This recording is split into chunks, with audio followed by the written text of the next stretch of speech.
Students, कैसे हैं आप लोग। आज के वीडियो में हम क्लास 12 भूगोल का 2026 का पेपर सॉल्व करेंगे। इसे समझेंगे कि किस प्रकार से हमारा पेपर आएगा और पेपर में कितने क्वेश्चन आते हैं, कौन सा क्वेश्चन कितने नंबर का होता है। तो आज के वीडियो के लिए मोस्ट इंपॉर्टेंट है। अगर आप वीडियो पर नए हैं तो वीडियो को लाइक कर दीजिए, चैनल पर नए सब्सक्राइब कर दीजिए, बेल आइकन को प्रेस कर दीजिए, क्योंकि बोर्ड एग्जाम के हर इंपॉर्टेंट टॉपिक का वीडियो आपको चैनल पर डेली मिलता रहेगा। तो ये वीडियो को स्टार्ट करते हैं। देखिए, समय हमारा होता है 3 घंटे 15 मिनट का और पूर्णांक हमारा होता है 70 नंबर का। अब देखिए, मैं नोट में क्या दिया, पहले नोट और निर्देश को ध्यान से पढ़ना होगा, उसी के अनुसार में पेपर को सॉल्व करना होगा। तो नोट में कह रहा है कि प्रारंभ के 15 मिनट परीक्षार्थियों को प्रश्न पत्र पढ़ने के लिए निर्धारित हैं। निर्देश में देखिए, पहला निर्देश दिया है सभी प्रश्न अनिवार्य हैं। दूसरा निर्देश है कि प्रश्न संख्या 1 से 8 तक बहुविकल्पीय प्रश्न है। तीसरा है प्रश्न संख्या 9 से 16 तक अति लघु उत्तरीय प्रश्न है। और चौथा है कि प्रश्न संख्या 17 से 22 तक लघु उत्तरीय प्रश्न है। और पांचवा है कि प्रश्न संख्या 22 से 24 तक दीर्घ उत्तरीय प्रश्न है। और छठवां है कि प्रश्न संख्या 25 से 26 तक मानचित्र संबंधित प्रश्न है। और सातवां है उपयुक्त रेखा मानचित्रों एवं आरेखों द्वारा अपने उत्तरों की पुष्टि कीजिए। तो इसी के अनुसार हमें पूरे पेपर को हल करना होगा। अब देखिए, हमारा आ गया बहुविकल्पीय प्रश्न। कह रहा है कि निम्नलिखित प्रश्नों के सही विकल्प चुनकर अपनी उत्तर पुस्तिका में लिखिए। यानी जो सही विकल्प है उसे ही अपनी कॉपी में लिखना होगा, पूरे को चारों को नहीं लिखना होगा। तो पहला क्वेश्चन यहाँ पे हमारा है, मानव विकास की अवधारणा निम्नलिखित में से किस विद्वान की देन है। का ऑप्शन है प्रो अमर्त्य सेन, खा ऑप्शन है डॉक्टर महमूद उल हक, और गा ऑप्शन है एलन सी सैम्पल, और घा ऑप्शन है रैट जेल। तो देखिए, इसका राइट आंसर जो हमारा है हो जाएगा डॉक्टर महमूद उल हक। तो यहाँ पे ऑप्शन नंबर खा सही हो जाएगा। दूसरा है, निम्नलिखित देशों में से किस देश में सहकारी कृषि का सफल परीक्षण किया गया। का ऑप्शन है रूस, खा ऑप्शन है डेनमार्क, गा ऑप्शन है भारत, और घा ऑप्शन है नीदरलैंड। तो इसका राइट आंसर हमारा हो जाएगा डेनमार्क। तो यहाँ पे ऑप्शन नंबर खा सही हो जाएगा। उसका देखिए, तीसरा क्वेश्चन है, निम्नलिखित में से कौन सा एक जलमार्ग मैक्सिको की खाड़ी में है। का ऑप्शन है विशाल झील जलमार्ग, और फिर खा ऑप्शन है बोल्गा जलमार्ग, गा ऑप्शन है डेन्यूब जलमार्ग, और घा ऑप्शन है मिसिसिपी जलमार्ग। तो इसका राइट आंसर हो जाएगा मिसिसिपी जलमार्ग। तो यहाँ पे ऑप्शन नंबर घा सही हो जाएगा। चौथा क्वेश्चन हमारा देखिए क्या है, कह रहा है कि निम्नलिखित में से कौन तृतीय क्रियाकलाप नहीं है। नंबर 1 है पहला ऑप्शन मनोरंजन सेवाएं, दूसरा ऑप्शन है चीनी का उत्पादन, तीसरा ऑप्शन है हलवाई का कार्य, चौथा ऑप्शन है चल अचल संपत्ति का क्रय विक्रय। तो देखिए, इसका राइट आंसर जो हमारा हो जाएगा वो हो जाएगा केवल दूसरा, चीनी का उत्पाद। तो यहाँ पे हमारा ऑप्शन नंबर गा सही हो जाएगा, केवल दूसरा। अब देखिए, पांचवा क्वेश्चन हमारा है, विस्तृत वाणिज्य अनाज कृषि में क्या होता है। देखिए, का ऑप्शन है प्रति व्यक्ति उत्पादन कम होता है, खा ऑप्शन है प्रति व्यक्ति उत्पादन अधिक होता है, गा ऑप्शन है खेतों का आकार छोटा होता है, और घा ऑप्शन है कृषि भूमि कम और जनसंख्या अधिक होती है। तो देखिए, इसका राइट आंसर हमारा हो जाएगा कि प्रति व्यक्ति उत्पादन जो होता है अधिक होता है। तो यहाँ पे हमारा ऑप्शन नंबर खा सही हो जाएगा। अब देखिए, छठवां क्वेश्चन हमारा है, भारत के पूर्वी तट पर कौन सा बंदरगाह नहीं है। पहला ऑप्शन है मुंबई, दूसरा ऑप्शन है मार्मा गोवा, तीसरा ऑप्शन है चेन्नई, चौथा ऑप्शन है तूतीकोरन। तो देखिए, छठवां है इसका सही आंसर हो जाएगा पहला और दूसरा। मुंबई और मार्मा गोवा जो है ये भारत के पूर्वी तट में बंदरगाह नहीं है। तो यहाँ पे हमारा ऑप्शन नंबर जो हो जाएगा पहला का वाला सही हो जाएगा, पहला और दूसरा। यहाँ पे ऑप्शन का सही हो जाएगा। सातवां क्वेश्चन हमारा है, निम्नलिखित में से किस स्थान पर पहला परमाणु ऊर्जा स्टेशन स्थापित किया गया। पहला ऑप्शन है कलपक्कम, दूसरा ऑप्शन नरोरा, तीसरा ऑप्शन राणा प्रताप सागर, और चौथा ऑप्शन है तारापुर। तो देखिए, इसका राइट आंसर जो हमारा है वो हो जाएगा तारापुर। तो यहाँ पे हमारा ऑप्शन नंबर घा सही हो जाएगा। उसके बाद देखिए, 8वां नंबर क्वेश्चन हमारा है, निम्नलिखित नीचे कथन और कारण दिए गए हैं, सही विकल्प चुनकर उत्तर दीजिए। तो देखिए, कथन है धान गेहूं और आम दलहन की फसलों के लिए जलोढ़ मिट्टी उपयोगी है। कारण है कि जलोढ़ मिट्टी अधिक नमी के लिए प्रसिद्ध है। तो यहाँ पे देखिए, पहला ऑप्शन का है कथन सही है, दूसरा ऑप्शन का है कारण सही है, ग वाला ऑप्शन है कथन एवं कारण दोनों सही है तथा कारण एवं कथन की उचित व्याख्या करता है।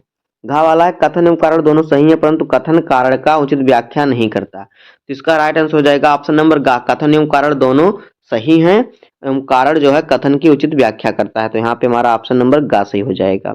इस प्रकार से यहाँ से आपको मिल जाएगा 8 नंबर। कितने नंबर, यहाँ से 8 नंबर आपका हो गया कन्फर्म। उसके बाद हमारा आएगा देखिए अति लघु उत्तरीय प्रश्न। तो अति लघु उत्तरीय प्रश्न यहाँ पे देखिए आपको कितना आएगा, आपका यहाँ पे आएगा कितना नंबर, यहाँ पे देखिए आपका यहाँ पे हमारा हो जाएगा 7 नंबर आएगा। 7 क्वेश्चन आपका आएगा अति लघु उत्तरीय प्रश्न। कितना क्वेश्चन? 7 क्वेश्चन। सॉरी, यहाँ पे आपका 8 क्वेश्चन आएगा। यहाँ पे देखिए 4 इधर और फिर 4 यहाँ से यहाँ तक, यानी कि यहाँ से आपका 16 नंबर मिलेगा। कितना नंबर? 16 नंबर। तो यहाँ पे देखिए 9 नंबर क्वेश्चन है, रेट जल के शब्दों में मानव भूगोल को परिभाषित कीजिए। ये क्वेश्चन 2 नंबर का है। इन सभी क्वेश्चनों का आंसर मैंने बता चुका, पहले ही बताया हमने। 10 नंबर क्वेश्चन है, जननांकिकीय संक्रमण सिद्धांत का उपयोग क्यों किया जाता है? तीसरा हमारा है, मानव विकास की 4 प्रमुख घटाओं के नाम लिखिए, घटकों के नाम लिखिए। पांचवा, पंचम क्रियाकलाप क्या है? छठवां, तीसरा नंबर को था अगला 13 नंबर क्वेश्चन, आर्थिक दृष्टि से भारत की जनसंख्या को कितने भागों में बांटा गया है? 14 नंबर क्वेश्चन है कि दक्षिण भारतीय राज्यों में से किस राज्य में भौम जल का उपयोग कृषि भूमिजल संभाव्य से अधिक है? इसके 2 कारण लिखिए। और 15 नंबर क्वेश्चन है कि परिक्षिप्त बस्तियां किस प्रकार होती हैं? ये भारत के किन राज्यों में पाई जाती हैं? और 16 नंबर क्वेश्चन है कि धात्विक खनिजों में अधात्विक खनिज में कोई 2 अंतर लिखिए। तो यहाँ पर देखिए आप 8 क्वेश्चन का आंसर लिखेंगे तो यहाँ से आपको मिलेगा 16 नंबर। उसके बाद देखिए 16 नंबर इधर हमारा 8 नंबर बहुविकल्प, यानी आपका हो जाएगा 24 नंबर। उसके बाद देखिए हमारा आएगा लघु उत्तरीय प्रश्न। तो लघु उत्तरीय प्रश्न जो है आपका हर प्रश्न 4-4 नंबर का होगा। तो यहाँ से आपका आएगा 6 प्रश्न, जहाँ से आपको मिलेगा 24 नंबर। तो यहाँ पे देखिए हमारा जो है 17 नंबर क्वेश्चन है कि विश्व की 90% जनसंख्या केवल 10% क्षेत्र में क्यों निवास करती है? कारण लिखिए। उसके बाद है 18 नंबर क्वेश्चन, कि ऋणात्मक भुगतान संतुलन का होना किसी देश के लिए क्यों आवश्यक होता है? 19 नंबर क्वेश्चन है, बाजारीय सब्जी कृषि नगरीय क्षेत्र के समीप क्यों की जाती है? 20 नंबर क्वेश्चन है, अलवणीय जल की उपलब्धता को सुधारने हेतु 4 विधियों को लिखिए। 21 नंबर क्वेश्चन है, ऊर्जा के अपारंपरिक स्रोत कौन से हैं? ज्वारीय तथा तरंग ऊर्जा के विषय में लिखिए। और 22 नंबर क्वेश्चन है कि सतत पोषणीय विकास की संकल्पना को परिभाषित कीजिए। तो यहाँ से मिलेगा आपका 24 नंबर, पूरे आपको मिलेंगे कितने नंबर? 24 नंबर। आप देखिए हमारा आ गया दीर्घ उत्तरीय प्रश्न। तो दीर्घ उत्तरीय प्रश्न हर प्रश्न आपका है 6 नंबर। कितने नंबर का? 6 नंबर का। तो यहाँ पे 23 नंबर क्वेश्चन है, व्यापार के लिए पत्तन किस प्रकार सहायक होते हैं? पत्तनों का वर्गीकरण उनकी अवस्थिति के आधार पर कीजिए। तो यहाँ पे आपको मिलेगा 6 नंबर। अथवा करके दिया है, मानव की प्राकृतिकरण की संकल्पना को स्पष्ट कीजिए। यहाँ पर आपको इन दोनों क्वेश्चन में सिर्फ एक क्वेश्चन का आंसर लिखना है, जहाँ से आपको मिलेगा 6 नंबर। उसके बाद देखिए 24 नंबर क्वेश्चन है, भारत के भू संसाधन की पर्यावरणीय समस्या कौन सी है? इनके निदान के उपाय लिखिए। अथवा करके दिया है, भारत में किन महत्वपूर्ण वस्तुओं का आयात किया जाता है? भारत के अंतर्राष्ट्रीय व्यापार की बदलती प्रकृति का वर्णन कीजिए। तो यहाँ पर भी आपको इन दोनों में से सिर्फ एक क्वेश्चन का आंसर लिखना है, जहाँ से आपको मिलेगा 6 नंबर। कितने नंबर मिलेगा आपको? 6 नंबर। तो यहाँ से देखिए, सॉरी, आपको मिलेगा यहाँ से 6 नंबर, हाँ। तो यहाँ से आपको मिलेगा 12 नंबर दीर्घ उत्तरीय प्रश्न से। अब हमारा आ गया प्रश्न संख्या 25। कह रहा है कि दिए गए भारत के रेखा मानचित्र में निम्नलिखित को उपयुक्त चिन्हों द्वारा दर्शाए, उनके नाम भी लिखिए। तो पहला है, भारत का सबसे अधिक जनसंख्या वाला राज्य। तो भारत का सबसे अधिक जनसंख्या वाला राज्य कौन सा है? तो है उत्तर प्रदेश। क्या है? देखिए, उत्तर प्रदेश। उसके बाद देखिए क्या है, दूसरा क्वेश्चन हमारा है कि पूर्व से पश्चिम प्रवाहित होने वाली एक नदी। तो देखिए पूर्व से जो पश्चिम में नदी प्रवाहित, नर्मदा है और फिर तापी नदी है। तो आप नर्मदा लिखिए या फिर तापी नदी। में नर्मदा लिख देता हूँ, नर्मदा भी है और फिर तापी भी है। तो दोनों में से आप किसी का भी नाम लिख सकते हो, दर्शाना भी है। उसके बाद है 3 नंबर क्वेश्चन, मध्य प्रदेश का एक प्रमुख तांबा क्षेत्र का नाम लिखिए। तो देखिए वो क्या है, वो है मलांज खंड। क्या है? देखिए इस प्रकार से, मलांज खंड, ये मध्य प्रदेश का प्रमुख तांबा क्षेत्र है।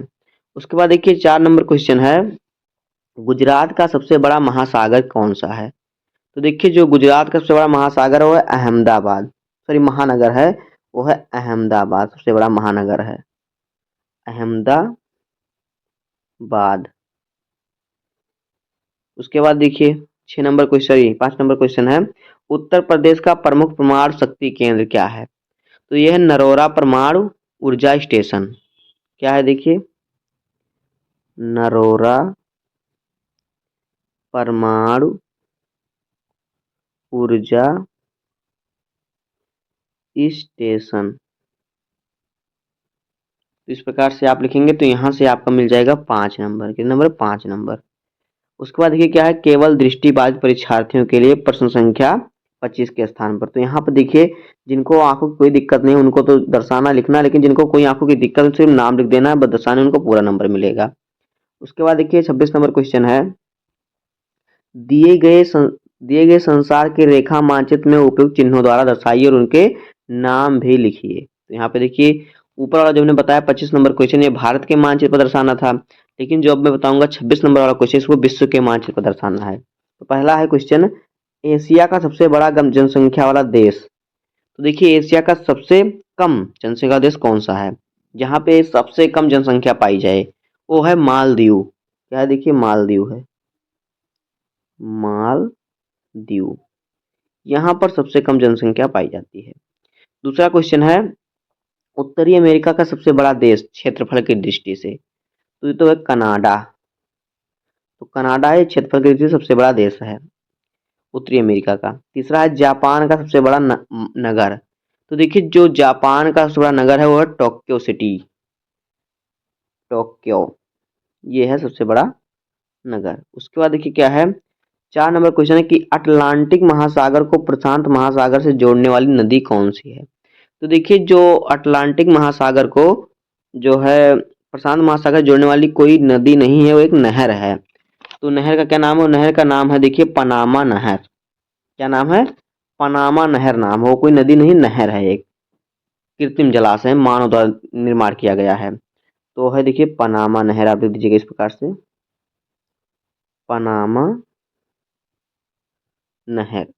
उसके बाद देखिए 5 नंबर क्वेश्चन है, राइन नदी जलमार्ग नौकायन योग्य प्रवाह मार्ग किन्हीं 2 देशों के नाम लिखिए, राइन नदी जलमार्ग से। तो एक तो हो गया जर्मनी, एक हो गया जर्मनी, और एक हमारा क्या हो जाएगा, एक हो जाएगा नीदरलैंड, नीदरलैंड। दोस्तों इस प्रकार से आएगा क्लास 12 भूगोल का 2026 का पेपर, और इसी प्रकार से आप सॉल्व करेंगे तब आपको पूरे नंबर मिलेंगे।